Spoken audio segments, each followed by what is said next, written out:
Aujourd'hui, on accueille les journées nationales du DLAL FEAMPA, donc le dispositif de développement local par les acteurs locaux du Fonds européen pour les affaires maritimes, la pêche et l'aquaculture.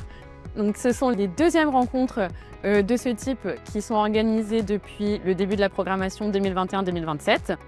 Et on a réuni plus d'une centaine de personnes qui viennent des 4 coins de la France, mais aussi des régions ultra-périphériques, puisqu'il faut savoir que les GALPA, donc groupes d'action locale pêche aquaculture, sont au nombre de 39 en France, en incluant la France métropolitaine et aussi les territoires d'outre-mer. Aujourd'hui, à mi-parcours de la programmation du FEAMPA, c'est vrai que c'est très important de pouvoir se réunir pour faire un état des lieux à l'instant T et de savoir quel va être notre futur, comment on peut envisager tous ensemble l'avenir, quelle que soit notre fonction, sur des portes d'entrée différentes. Des portes d'entrée techniques, des portes d'entrée administratives, des portes d'entrée financières.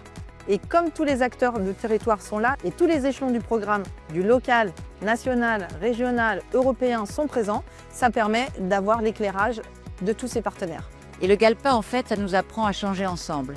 C'est-à-dire qu'il faut comprendre que s'il n'y a plus de pêcheurs au petit métier, je parle de pêcheurs au petit métier, de pêcheurs artisans, qui ont la connaissance, le respect et qui ont cette tradition ancestrale de la connaissance de l'endroit où ils pêchent et des espèces qu'ils pêchent, si nous perdons ces petits pêcheurs, nous perdons les poissons. Et aujourd'hui, il faut comprendre que les pêcheurs au petit métier et la protection d'une aire marine protégée vont de pair. À propos de l'effet réserve, puisque nous travaillons beaucoup dans les aires marines protégées, sur les effets des zones de protection, très clairement, on voit augmenter les peuplements de poissons en biomasse, en abondance, en richesse spécifique dans les zones qui bénéficient d'une protection, d'une surveillance effective en Méditerranée française. Donc le résultat est là, les pêcheurs peuvent le constater, notamment à travers des pêches scientifiques qu'on réalise avec eux. La pêche et les cultures marines, pour le territoire de Thau, c'est quelque chose d'intéressant, d'important, de fondamental. C'est une masse d'emplois importants à l'année, contrairement à des emplois saisonniers qu'apporte l'industrie touristique.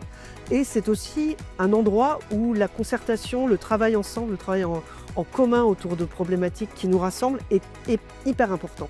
Et il nous a mobilisés depuis des années. Donc faire ensemble, pour nous, c'est hyper important. Et faire ensemble autour de toutes les problématiques liées à l'eau et aux activités pêche et culture marine.